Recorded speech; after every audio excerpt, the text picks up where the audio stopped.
अच्छा, देखे होंगे जब हम सभी लोग संविधान के बारे में पढ़ते हैं तो संविधान में कई तरह की चीजें मिलती हैं। जैसे कहीं पर लिखा होता है पार्ट यानी भाग, कहीं पर लिखा होता है अध्याय, कहीं पर लिखा होता है अनुसूची, कहीं अनुच्छेद।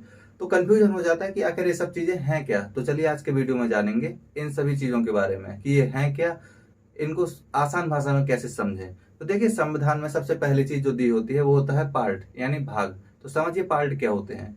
जैसे हम लोग कोई किताब पढ़ते हैं, उस किताब में दिया होता है यूनिट, यूनिट 1, यूनिट 2, इस तरह से दिया होता है। और एक ही यूनिट में कई तरह के चैप्टर दिए होते हैं। तो पार्ट को समझिए वह यूनिट, यानी मानकर चलिए यूनिट 1 में दिया हुआ है अगर कोशिका के बारे में, तो इसका मतलब है कि यूनिट 1 में जितने भी चैप्टर होंगे उन सभी में केवल कोशिका की बात की गई होगी। जैसे चैप्टर 1 में दिया होगा कोशिका क्या है, चैप्टर 2 में दिया होगा कोशिका के प्रकार, चैप्टर 3 में दिया होगा कोशिका के कार्य, चैप्टर 4 में दिया होगा कोशिका की संरचना। यानी कि सभी चीजों का संबंध किससे है? कोशिका से। इसी प्रकार संविधान में दिए हुए हैं पार्ट। पार्ट को समझिए एक यूनिट की तरह, यानी एक इकाई की तरह। उसमें कई सारे चैप्टर दिए होते हैं, यानी अध्याय दिए होते हैं, कई सारे अध्याय। उसके इस तरह से समझ लीजिए, जैसे मानकर चलिए संविधान की अगर हम पार्ट 5 की बात करें, भाग 5 की, तो भाग 5 में दिया हुआ किससे संबंधित? संघ से संबंधित। यानी भाग 5 में जो भी बातें आएंगी उनका संबंध किससे होगा? संघ से। संघ का मतलब है केंद्र से। इसमें कई सारे अध्याय दिए हुए हैं। ये देखिए, कार्यपालिका के बारे में बात की गई है।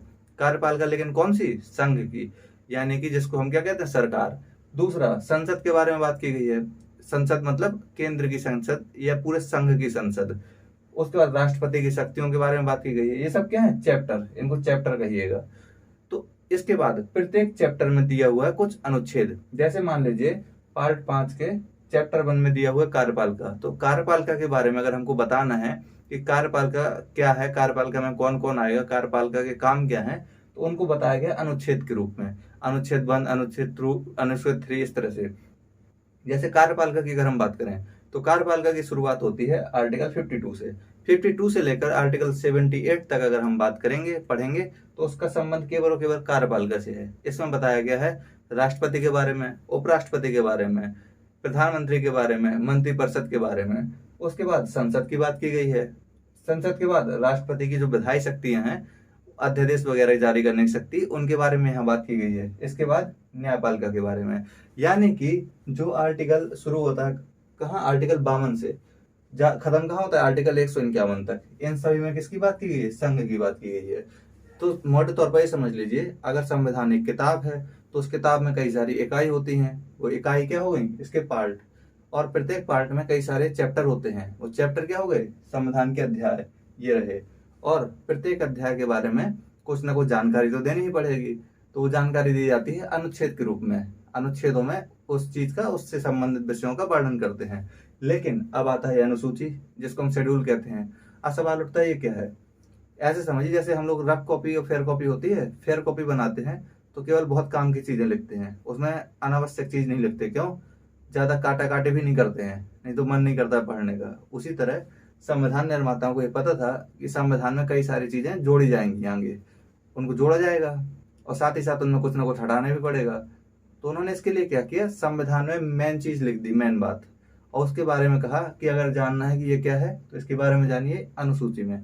जैसे आर्टिकल 1 की अगर हम बात करें, उसमें कहा भारत अर्थात इंडिया राज्यों का संघ है। लेकिन अब आगे आप पूछेंगे भारत के राज्य कौन होंगे, भारत के संघ क्षेत्र कौन होंगे? तो संविधान निर्माता ने कहा इसके लिए जानो अनुसूची में। तो अनुसूची मतलब पहली अनुसूची में जाएंगे तो इसी के बारे में बताया गया है कि हमारे संघ में राज्य कौन कौन से हैं और संघ शासित क्षेत्र कौन कौन से हैं। अब चलिए यहाँ ये भी जान लेंगे कि अनुसूचियां किससे संबंधित है, कुल कितनी अनुसूचियां हैं, अनुसूचियों में कौन कौन से प्रावधान दिए गए हैं। तो पहले इतने को नोट कर लीजिए। जो आप ये तगड़ी सी लिस्ट देख रहे हैं, यह है अनुसूचियों के बारे में। तो चलिए अब हम जानेंगे अनुसूचियों के बारे में। जैसा कि पहले बताया कि संविधान के जो अनुच्छेद होते हैं उसमें हर बात को विस्तृत रूप से नहीं लिख सकते हैं। इसी के लिए संविधान निर्माताओं ने अनुसूची तैयार की। उन्होंने कहा कि जो बकलोली भरी बातें हैं या फिर ऐसी बातें जिनके बारे में बदलाव होते रहेंगे जल्दी जल्दी, उनको इन्होंने कहा कि ये सब अनुसूची में लिख दिया विस्तारित रूप से। तो देखिए, कुल अनुसूचियों की अगर हम बात करें तो जब संविधान बना तो केवल 8 अनुसूची थी। कितनी थी? 8। उसके बाद समय समय पर 4 और अनुसूचियां बनी। तो अब कुल अनुसूचियों की संख्या कितनी है? 12। तो देखते हैं अनुसूचियों में कौन कौन से विषय दिए गए हैं। सबसे पहले हम लोग बात करेंगे पहली अनुसूची की। पहली अनुसूची का संबंध है संघ व राज्य क्षेत्र से।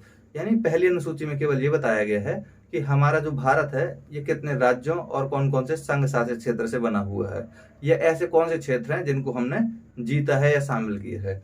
अगर हम लोग कोई भी राज्य नाम बदलता है, कुछ भी चेंजेस होता है, तो हमको पहली अनुसूची में चेंज करना पड़ता है उसका नाम।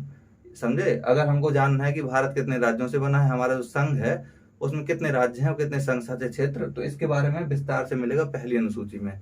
इसके बाद देखिए जो दूसरी अनुसूची है इसमें दिया हुआ है संघ के यानी भारत संघ के जो पदाधिकारी हैं उनको मिलने वाले वेतन, भत्ते और पेंशन। यानी हमारे संघ में जो बड़े बड़े अधिकारी हैं, अधिकारी का मतलब है राष्ट्रपति, प्रधानमंत्री, उपराष्ट्रपति, लोकसभा के अध्यक्ष, लोकसभा के उपसभापति, इन सभी के बारे में। तो इन सभी के वेतन, भत्ते और पेंशन क्या होगा इसके बारे में अगर जानकारी हासिल करनी है तो जाकर देखिए किसमें, दूसरी अनुसूची में। इसी तरह तीसरी अनुसूची शपथ से संबंधित है।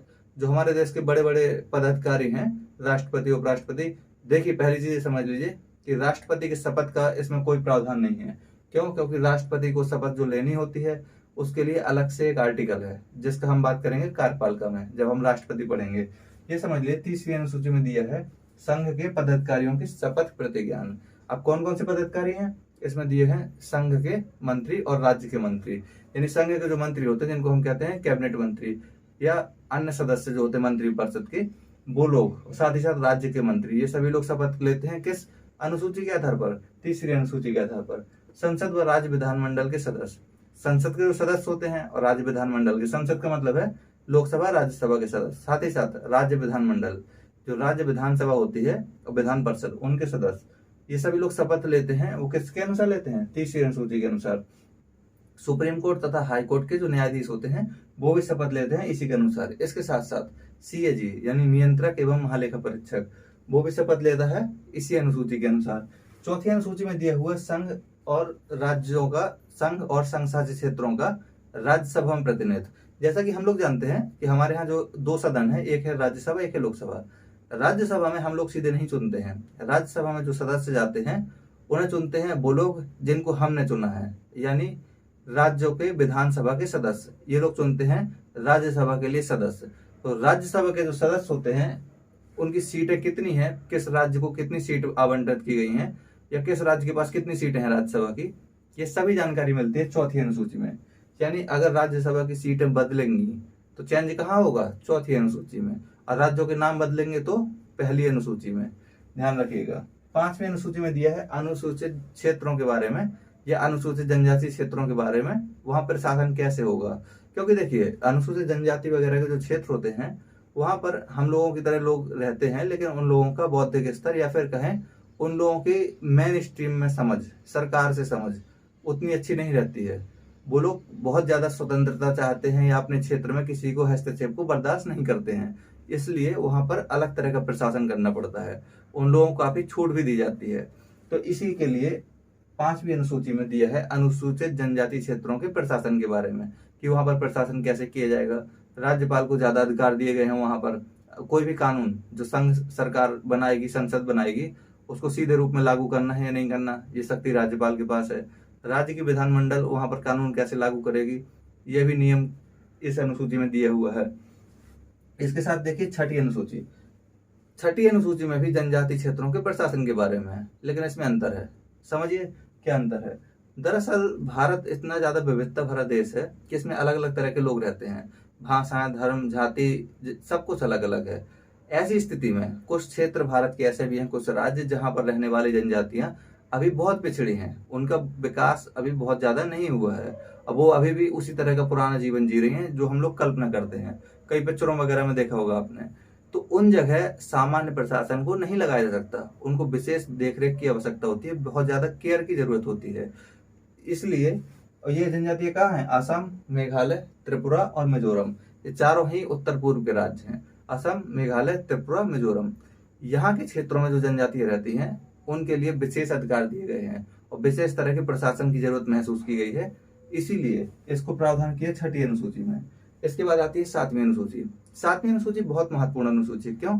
क्योंकि हमारे देश में जो संघ सरकार है, या फिर हम कहते हैं इसको संघ शासन, संघीय व्यवस्था, उसमें सबसे जरूरी होता है केंद्र और राज्यों के बीच शक्तियों का बंटवारा, क्योंकि अगर शक्तियां नहीं बांटेंगे तो आपस में लड़ते रहेंगे। पता पड़ा केंद्र के विषय पर राज्यों ने कानून बना लिया, राज्यों के मसले पर केंद्र कानून बना रही है।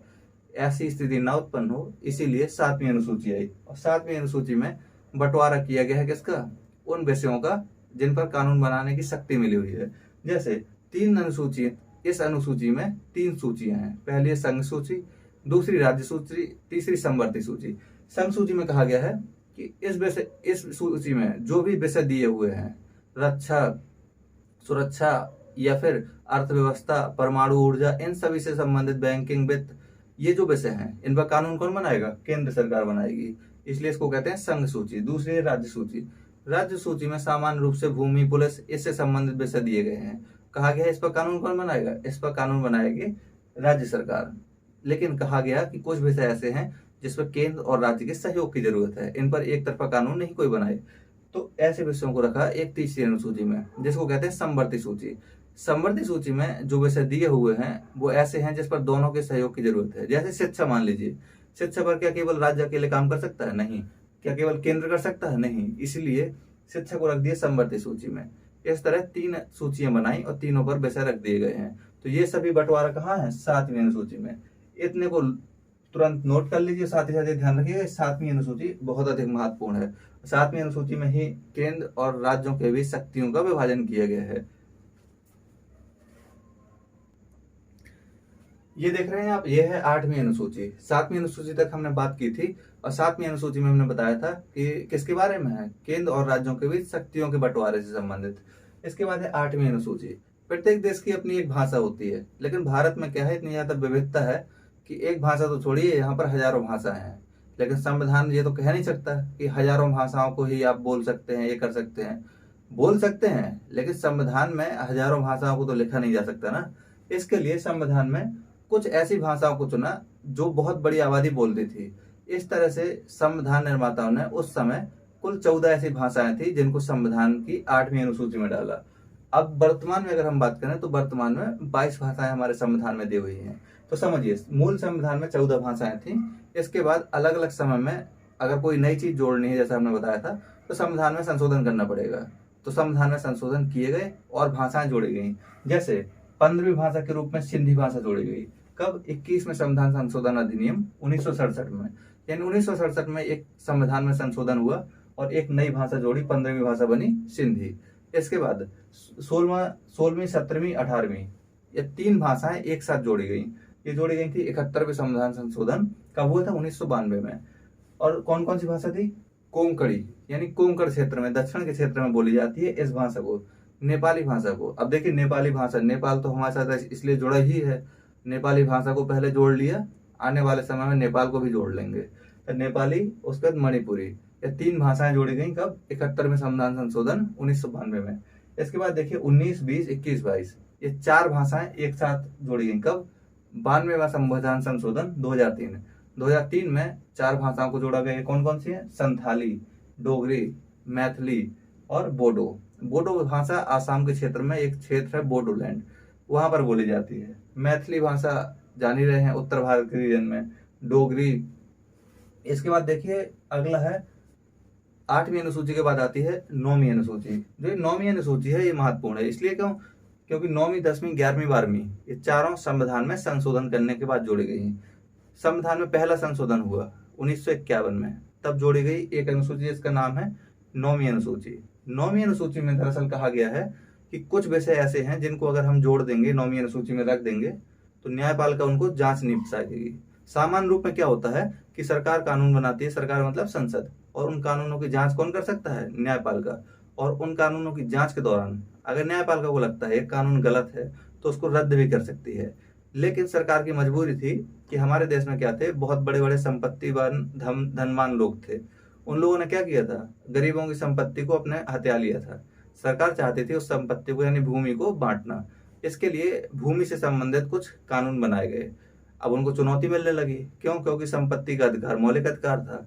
इसीलिए सरकार ने पहली अनुसूची बनाई 1951 में, और इसमें कहा कि हम जिन विषयों को 9वीं अनुसूची में रख देंगे उसको न्यायपालिका क्या नहीं कर पाएगी? रिव्यू नहीं कर पाएगी, जांच नहीं पाएगी। और जब जांचेगी नहीं तो रद्द भी नहीं कर पाएगी। तो इसमें कुल मिलाकर 280 से ज्यादा विषय अब तक शामिल हो चुके हैं। लेकिन ध्यान रखिए, अब इस पर जांच हो सकती है, क्योंकि न्यायपालिका ने अपना एक निर्णय दिया था।